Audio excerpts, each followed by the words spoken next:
메신저 뉴스 첫 순서는 서울동안교회 김영주 목사님, 부산항서교회 나혜천 목사님, 광주한인교회 김현주 목사님을 연결합니다.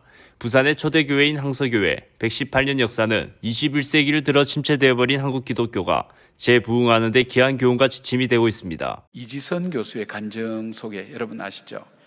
이 사람은 음주운전한 사람에 의해서 자기가 타고 있던 차가 받쳐서 불이 나면서 3도 화상을 전신 한 50%, 60% 생사를 알 수 없는 그 지경에 이르러서 한순간에 인생이 확 다 바뀌어버렸습니다. 대학 4학년에 많은 꿈을 안고 있던 이 한 여대생의 삶의 그 모든 것을 다 앗아가 버렸습니다.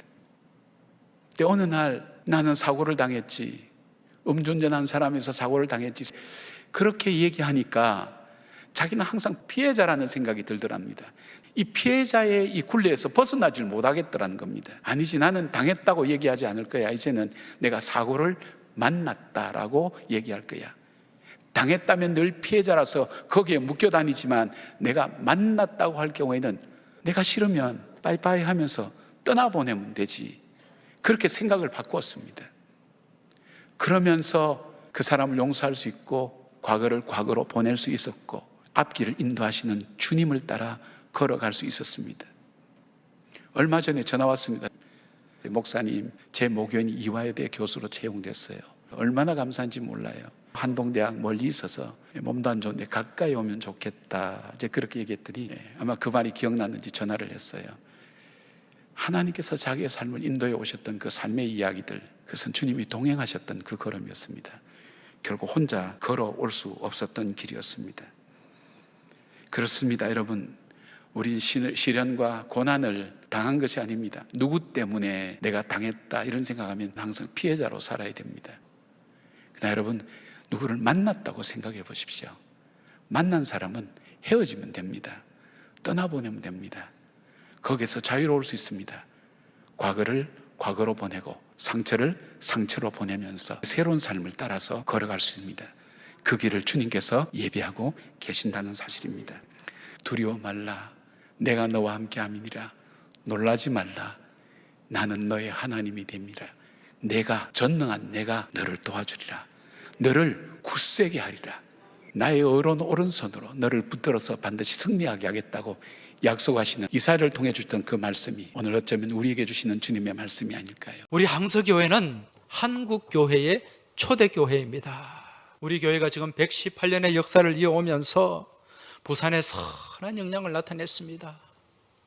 그 일제강점기에 어둡고 소망 없는 그 시대에 민족의 소망의 등불이 되었고요. 6.25 전쟁 가운데 정말 백성들이 낙심하고 낙담하고 절망 가운데 놓여져 있을 때, 많은 피난민들이 오갈 데가 없을 때 우리 교회가 문을 열어서 그분들을 수용했고 머물게 했고 그리고 기도하게 했고 하나님 가까이 나아가게 길을 열어주었습니다. 지난해 성남 분당에 분당 우리 교회라는 교회가 있어요. 그 교회가 몇만 명이 모이는 교회인데 그 있는 교회들을 29개로 나누어서 교회를 개척했단 말입니다. 이 모습이 한국 교회에 엄청난 충격을 주었습니다. 그런데요, 이미 우리 교회는 87년 전부터 이런 일들을 감당해 왔습니다. 우리 교회가 지금까지 6개의 교회를 분립했어요. 1936년에 항남교회를 개척해서 살림을 떼주었어요. 1938년에 감천교회를 개척해서 살림을 떼주었어요. 1951년에 신성교회를 개척해서 살림을 떼주었어요. 1951년에 신광교회를 개척해서 살림을 떼주었어요. 그리고 1952년에 신암교회를 개척해서 살림을 떼주었습니다. 우리 옆에 교회 신광교회, 우리 교회만큼 사이즈가 되지 않습니까? 여기에 대해서 여러분 영적 자긍심을 가지시길 주의 이름으로 축원합니다. 우리 신앙의 선배들은 이처럼 칭송받는 일들을 많이 감당했습니다. 오늘 우리들 또한 칭송의 발자취를 이어서 우리 항서교회를 더욱더 이 지역과 이 시대 가운데서 칭송받는 교회로 세워가야 될 줄 믿습니다. 그러기 위해서는 우리가 무엇을 붙잡아야 된다? 말씀을 붙잡아야 돼요. 무엇에 순종해야 된다? 말씀에 순종해야 돼요. 말씀 붙잡고 말씀에 순종하면서 서로 사랑하고 서로 나누고 서로 섬기고 서로 협력할 때 우리 교회가 더욱더 건강한 120년, 130년, 150년의 역사를 써내려가게 되고 세상과 사람들 가운데서 칭송받는 교회로 세워지게 될 줄 믿습니다.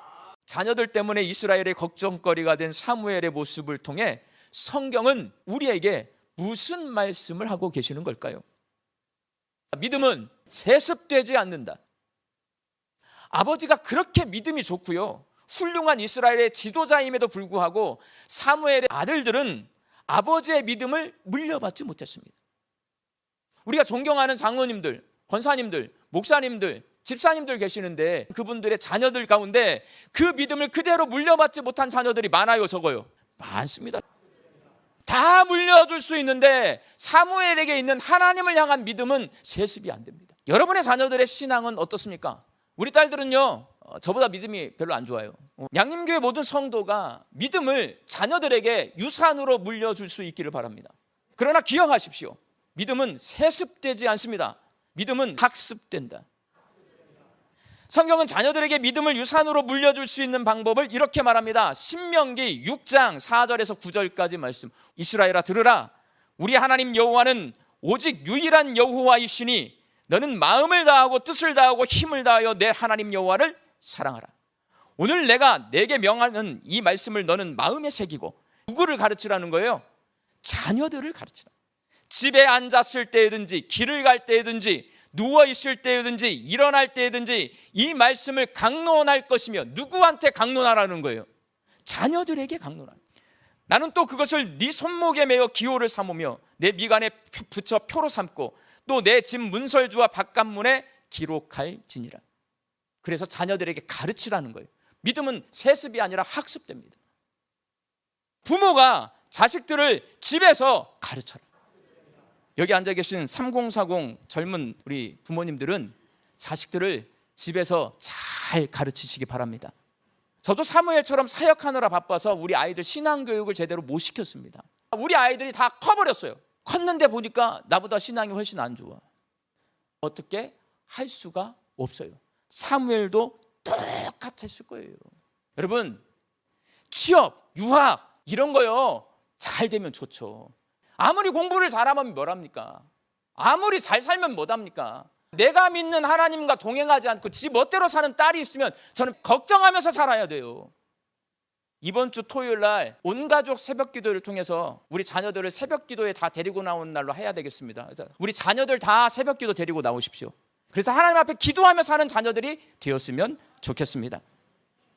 모든 성도가 신앙교사가 되어서 우리 아이들을 믿음으로 잘 가르치고 우리의 자녀들이 믿음을 학습하고 믿음의 유산을 물려받는 귀한 믿음의 세대들이 될 수 있기를 예수님의 이름으로 축원합니다. 메신저 주스 두 번째는 경주남부교회 김상주 목사님, 남양주 별내동안교회 나의 목사님, 부산해안교회 조성일 목사님으로 이어집니다. 누구나 겪을 수 있는 신앙생활에 좌절이 왔을 때 어떻게 해야 하는지 세 분 목사님들께서 가르쳐 주십니다. 하나님께서 한번 연습 삼아, 실험 삼아 우리를 만드신 우리는 습작품이 아니에요. 하나님께서 심려를 기울여서 우리를 만드셨다. 우리는 하나님의 작품이다. 이 모든 것이 신묘막측입니다. 우리가 보지도 않았고 그 음성 한번 들어본 적도 없는 하나님을 여러분들이 어떻게 믿고 나의 주, 나의 하나님으로 고백하고 살아가십니까? 여러분, 이것이 기적 중의 기적 아닙니까? 요즘같이 힘든 때에 이 자리까지 나와서 하나님을 사랑함으로 예배드리는 이 자리에 여러분들이 앉아 계신다. 우리 하나님께서 은혜 주셨습니다. 말씀을 통하여, 기도를 통하여, 찬양을 통하여 하나님을 만나고 믿어지도록 영혼을 깨우시고 우리 마음을 움직이십니다. 많은 그리스도인들이 사탄의 거짓말에 속아 있습니다. 나는 죄사함을 받았다는데 왜 여전히 죄인일까? 나는 하나님의 자녀가 되었다는데 왜 내 속에는 옛 모습이 그대로 남아있는 것일까? 이만큼 교회를 다녔는데 왜 여전히 오늘도 죄악의 모습으로, 오늘도 실망하며 자책하며 살아갈 수밖에 없는가? 자, 그러다 보면 나는 구원받지 못한 추한 죄인이구나, 좌절에 빠진다는 겁니다. 사탄이 그 느낌을 집요하게 물고 늘어집니다. 공격합니다. 그런데 우리는 말씀으로 돌아가야 합니다. 사탄의 체면에서 벗어나야 합니다. 고린도후서 5장 17절 그런즉 누구든지 그리스도 안에 있으면 새로운 피조물이라 이전 것은 지나갔으니 보라 새 것이 되었도다. 아멘. 여러분, 이 사실을 믿음으로 재확인하셔야 됩니다. 우리 인간이 망하는 것은 죄 때문에 망하는 것이 아닙니다. 그 죄를 사면해 주시는 예수 그리스도를 우리가 거절했기 때문에 우리가 죽어가는 것입니다. 믿음이라고 하는 것은 물에 빠졌을 때, 허우적거리고 있을 때에 지나가는 누군가가 밧줄을 던졌습니다. 그리고 빨리 잡으시오 할 때에 감사합니다. 그 밧줄을 잡는 것, 그것이 바로 믿음입니다. 오늘 또 연약하여 넘어질지라도 나는 여전히 하나님의 걸작품입니다. 하나님의 새로운 피조물입니다. 거룩한 사람이라 인정해 주신 그 은혜를 기억하고 다시 죄의 자리에서 일어나 하나님의 선한 일을 도모하는 우리 모두 되시길 주님의 이름으로 축복합니다. 미국 마이애미 대학교의 의과대학의 소아과와 정신의학과 교수인 티파니 필드라는 분이 있습니다. 이분이 쓴 터치라는 책에 이런 이야기가 실려 있습니다. 2차 세계대전 당시에 이탈리아의 한 도시에서 있었던 일인데 그 도시 한가운데 강이 흐르고 있었고 강 이편에도 고아원이 있었고 강 저편에도 고아원, 이렇게 양쪽에 고아원이 있었대요. 근데 한쪽 고아원은 시설도 깨끗하고 먹을 것도 많이 제공되는 곳이었고 다른 쪽 고아원은 시설도 열악하고 먹을 것도 제대로 제공되지 않는 그런 고아원이었다고 합니다. 자, 그러면 어느 쪽 고아원이 더 아이들의 상태가 좋았겠어요? 시설도 좋고 먹을 것도 많은 아이들이 더 좋아야 되겠죠. 그런데 희한한 것은 반대로 된다는 거예요. 시설도 좋고 먹을 것도 많았던 고아원의 아이들은 자꾸 병에 걸리고 치료도 잘 되지 않고 심지어는 병 때문에 희생당하는 아이들도 많았다고 하는데 반면에 시설도 안 좋고 음식도 제대로 줄 수 없었던 고아원에서는 아이들이 병도 별로 걸리지 않고 걸려도 금방 치료되고 그랬다는 것입니다. 전쟁이 끝난 후에 사람들은 이 두 고아원에 왜 이런 차이가 있었는가를 조사하기 시작했어요. 전쟁이 한참이던 어느 날 시설이 안 좋은 고아원에 한 여인이 들어오게 되었는데요. 이 여인은 전쟁 중에 자기 아이를 잃어버린 어머니였습니다. 아이를 잃어버린 이 여인은 너무나 상심한 나머지 정신적으로 굉장히 고통스러워하며 거의 실성한 사람처럼 힘들게 지내오고 있다가 이 시설이 안 좋은 고아원에 들어와서 일을 하게 된 것이에요. 그런데 그 여인은 고아원에 머물면서 아이들을 보면서 그 아이들을 마치 자기 아이인 것처럼 그렇게 안아주고 머리를 쓰다듬어주고 함께 놀아주고 웃어주며 아이들을 돌보았다는 것입니다. 여러분, 이 두 고아원의 결정적인 차이는 바로 이 여인의 사랑의 손길이 있고 없고의 차이였습니다. 여러분, 오늘 우리 예수님께서 긍휼의 마음, 사랑의 마음으로 바로 우리들을 바라보고 계신다는 것을 기억하기 바랍니다. 나의 육신의 아픔, 내 마음의 아픔, 내 영적인 아픔, 내가 지금 살면서 곤고하고 힘든 그 모든 것을 예수님께서 대신 짊어지시기를 원하시고 대신 아파하기를 원하십니다. 우리의 연약한 것을 친히 담당하시고 병을 짊어지셨도다 함을 이루려 하심이더라. 아브라함이 나이가 많아 늙었고 여호와께서 그에게 범사에 복을 주셨더라. 즉 모든 일에 아브라함이 복을 받았다라는 얘기입니다. 근데 따지고 보면 복이 아닌 것 같은 그런 모습도 있었습니다. 아브라함은 아내를 먼저 떠나보냈잖아요. 그리고 한 3년의 시간이 지나왔는데 얼마나 외로웠겠습니까? 얼마나 쓸쓸했겠습니까? 그리고 아들도 이제 40이 되었습니다. 하나님께서 그 이삭을 통해서 큰 백성, 큰 민족 이루게 해 주신다 그랬는데 그 이삭이 아직 결혼할 여자도 만나지 못했습니다. 복을 받았다 선뜻 얘기하기가 힘들 것 같습니다. 아브라함이 범사에 복을 받았다라고 하는 기록은 잘못된 기록일까요? 조금 더 이전의 일을 한번 생각해 보십시다. 아브라함이 하나님의 명령을 따라 이삭을 바치기 위해서 모리아 산까지 가는 그 3일간의 여정을 여러분 한번 생각해 보십시오. 결코 복된 일 같이 보이지 않습니다. 전혀 좋아 보이지 않는 일 같은데 이 순간에도 하나님께서 그에게 복을 주셨다. 이해가 되나요? 그 이유는 하나님의 준비하심에서 답을 찾을 수가 있습니다. 하나님은 이삭을 바치라고 했지만 하나님은 그 이삭을 대신해서 드릴 양을 미리 준비해 놓으신 거죠. 하나님은 여호와 일에 준비하시는 하나님이십니다. 하나님은 더 나아가서 이삭이 맞이하고 결혼하게 될 그 아내감도 미리 준비해 놓으셨습니다. 그러니까 우리에게 이렇게 말씀해 주시는 거죠. 얘야, 내가 다 준비해 놨어. 얘야, 네가 생각하는 것 이상으로 내가 다 준비해 놨어. 하나님은 우리의 생각 이상으로 준비해 놓으시는 분, 그분이 우리 하나님이십니다. 하나님을 믿는 사람이 범사에 복을 받는 이유는 하나님께서 준비해 놓으시기 때문입니다. 아내의 죽음도 복이 될 수 있는 이유는 하나님께서 사라를 위해서 천국을 준비해 놓으셨기 때문입니다.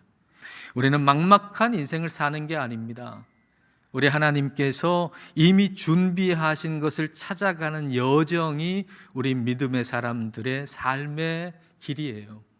믿음으로 순종해 나가면 하나님이 준비한 것을 우리는 만나게 되는 것입니다. 현재의 시점으로는 막막해 보일 수 있지만 그러나 믿음으로 나아가야 되는 거죠. 하나님께서 준비하셨다라고 하는 걸 믿음으로 나아가야 하는 것입니다. 메신저 뉴스 마무리는 대전 제일교회 김철미 목사님, 부산 진교회 신충 목사님, 울산 호계교회 김병문 목사님입니다. 평범한 일상생활 속에서 주님의 손길을 느낄 수 있는 믿음의 비결에 대해 말씀하십니다. 어떤 선배 목사님이 그러시는 거죠. 자기가 목회를 해보니까 목회가 두 가지 주제가 있더라는 거예요. 한 가지 주제는 문제가 있다는 겁니다. 개인도, 가정도, 그리고 사회도 어디나 다 문제가 있고 심지어는 교회도 문제가 있더라. 그래서 이 문제를 지적하고 비난하고 그리고 문제에 대해서 뭔가 대안을 제시한다 그러면서 또 다른 문제를 만들어내는 이러한 사회의 악순환, 이것들을 명백하게 볼 수 있었다. 그런데 교회 안에서 누리는 또 다른 주제 하나가 있는데 그게 바로 은혜가 있다. 정말 사막의 오아시스 같은 그런 얘기죠. 그 은혜가 있다고 하는 거는 문제가 있다에 대한 강력한 해결책인 거예요. 그래서 무릇 교회를 다니고 신앙생활을 한다 하는 것은 하나님의 은혜를 아는 것이다. 다른 말로 말씀드리면 세상에서 이런저런 문제로 뒹굴고 악유다툼을 벌이고 그리고 찢어지고 갈라진 이런 틈바구니에서 하나님의 방향이 무엇인지를 아는 거, 하늘로부터 나리시는 하나님의 능력이 뭔지를 아는 거, 하나님께서 주시는 자비와 긍휼이 뭔지를 아는 거, 거기서부터 문제를 해결해 나갈 수 있는 여유도 생기고 도량도 생기고 그릇도 만들어진다는 거죠. 그래서 어디를 가나 문제는 있기 마련이다. 근데 교회는, 성도는 어떻게 한다? 은혜로 문제를 해결한다는 거죠. 비판치 말라. 그리하면 너희가 비판을 받지 않을 것이요. 정죄하지 말라. 그리하면 너희가 정죄를 받지 않을 것이요. 용서하라. 그러면 너희가 용서를 받을 것이요. 주라. 그리하면 너희에게 줄 것이니 후히 되어 누르고 흔들어 넘치도록 하여 너희에게 안겨주리라. 너희의 헤아리는 그 헤아림으로 너희도 헤아림을 도로 받을 것이니라. 우리의 삶 속에서 내가 지금 던지고 있는 것, 시간을 던지고 물질을 던지고 혹은 사람에 대한 판단을 던지고 이거 많이 던지고 있죠. 그것이 과연 어디서부터 출처를 했느냐? 하나님으로부터 출발됐으면 괜찮아요. 여러분들 안심하세요. 그러나 만약에 그것이 인간적인 것이다 이렇게 하면 빨리 정리를 하셔야 돼요. 몇 해 전에 저희 부친께서 뇌경색으로 건강에 어려움을 잠시 겪은 적이 있습니다. 심장에서 뇌로 올라가는 두 개의 경동맥 가운데 하나가 서서히 막혀져 가다가 어느 날 완전히 막히게 되는 일이 일어났던 것입니다. 그 당시 잠깐 인지와 생활의 몇 가지 장애를 안게 되었는데 이 정도 되면 훨씬 심각한 일이 일어나야 하는데, 그런데 한쪽 혈관이 서서히 오랫동안 막혀져 감에 따라서 뇌 속에 있는 반대쪽 혈관이 점점 자라나서 부족한 혈류를 보충하고 있었다라고 하는 의사 선생님의 말을 들은 적이 있습니다. 보이지 않게 병이 진행되고 있었지만, 그러나 보이지 않는 하나님의 손길이 반대쪽에서 그 혈관을 자라게 하고 계셨던 것입니다. 때로는 우리가 살아가면서 하나님의 사랑이 보이지 않는 것처럼 여겨질 때가 있습니다. 그러나 하나님께서는 우리가 느끼지 못하는 그 순간에도 그 하나님의 손길은 변함없이 우리를 돌보시고 붙들고 계시는 것입니다. 사람이 무엇이기에 주께서 그를 생각하시며 인자가 무엇이기에 주께서 그를 돌보시나이까. 그를 하나님보다 조금 못하게 하시고 영화와 존귀로 관을 씌우셨나이다. 다윗은 온 땅에 충만한 하나님의 장엄함을 노래하고, 그리고 이어서 달과 별을 베푸시며 하늘에 가득한 하나님의 영광을 찬송한 후에 자기 자신을 돌아보게 되는데, 사람이 무엇이기에 주께서 그를 생각하시고 인자가 무엇이기에 주께서 그를 돌보십니까? 라고 찬양을 합니다. 지극히 크신 하나님을 묵상하는데 자신이 얼마나 작은 존재인지를 깨닫게 되었던 것입니다. 그런데 그렇게 작은 존재인 자신을 돌보시고 사랑하시는 하나님의 사랑을 깨닫게 되었던 것입니다. 하나님의 뜻을 이해하지 못할 때가 있습니다. 우리에게 오는 고난과 어려움 정말 도무지 이해하지 못할 때가 있습니다. 그때는 어떻게 해야 되겠습니까? 바로 지혜가 필요하다는 것입니다. 그 대표적인 경우가 다니엘과 세 친구를 보시면은, 그들은 바벨론의 왕이 내리는 진미와 포도주가 우상의 제사에서 온 것을 알고 단호하게 거부를 합니다. 열흘 동안 채식과 물을 먹으며 자신들을 시험해 보라고 그럽니다. 그래서 환관장이 열흘을 지나니까 그들의 얼굴이 더 윤택한 것을 보고 그들의 앞길을 열어주는 것을 볼 수가 있습니다. 이처럼 다니엘과 세 친구는 왕의 명령을 지혜롭게 잘 대처하고 자신들의 신앙을 지킬 수가 있었습니다. 어리석은 사람은 시기와 판단을 잘 분별하지 못하고 무모하게 행동하기 때문에 화를 당할 수밖에 없다라는 말씀인 것이죠. 하나님께서 우리에게 주신 사명도 그렇습니다. 적절한 때가 있고 적당한 방법이 필요합니다. 기름을 잘 준비한 다섯 처녀처럼 시간이 있을 때에 준비할 수 있어야 되고, 그렇지 못하면 바깥 어두운 데서 쫓겨나 슬피 울며 이를 갈게 된다고 주님께서 비유적으로 말씀해 주신 것입니다. 그러면 적절한 시기와 행동의 결정을 잘하기 위해서 어떻게 해야 되는 것입니까? 너희 중에 누구든지 지혜가 부족하거든 모든 사람에게 후히 주시고 꾸짖지 아니하시는 하나님께 구하라. 그리하면 주시리라. 아멘. 인간적인 잔꾀로 판단할 경우에 이 일을 그르칠 수도 있습니다. 우리에게 주어진 자유의지가 제한적으로 쓰이고 절제가 될 때에 성령님께서 나의 지혜보다 훨씬 유익한 시기와 판단을 하도록 하여 주실 것입니다. 나를 향한 하나님의 계획은 분명히 있습니다. 내 개인적인 유익을 내려놓고 하나님의 때를 기다리고 살아가십시오. 그것이 바로 지혜자란 것입니다. 하나님이 모든 것을 지으시되 때를 따라 아름답게 하셨다고 그랬습니다. 그 아름다움도 때가 있다는 것이죠. 우리는 지혜가 부족합니다. 부족한 지혜로 함부로 시기와 결정을 하다가는 오히려 화가 임할 수 있습니다. 하나님께 간절히 구하시고 응답을 받아서 광채가 나는 인생을 만들어 나가시는 저와 여러분 되시기 바랍니다. 목사님들의 말씀 전체를 들으실 수 있도록 전부 링크해 두었습니다. 아직 메신저 뉴스 구독을 누르지 않은 시청자님이 계시면 지금 구독과 좋아요, 알림 설정까지 부탁드립니다. 다음 주까지 안녕히 계십시오. 메신저 뉴스 김석규입니다.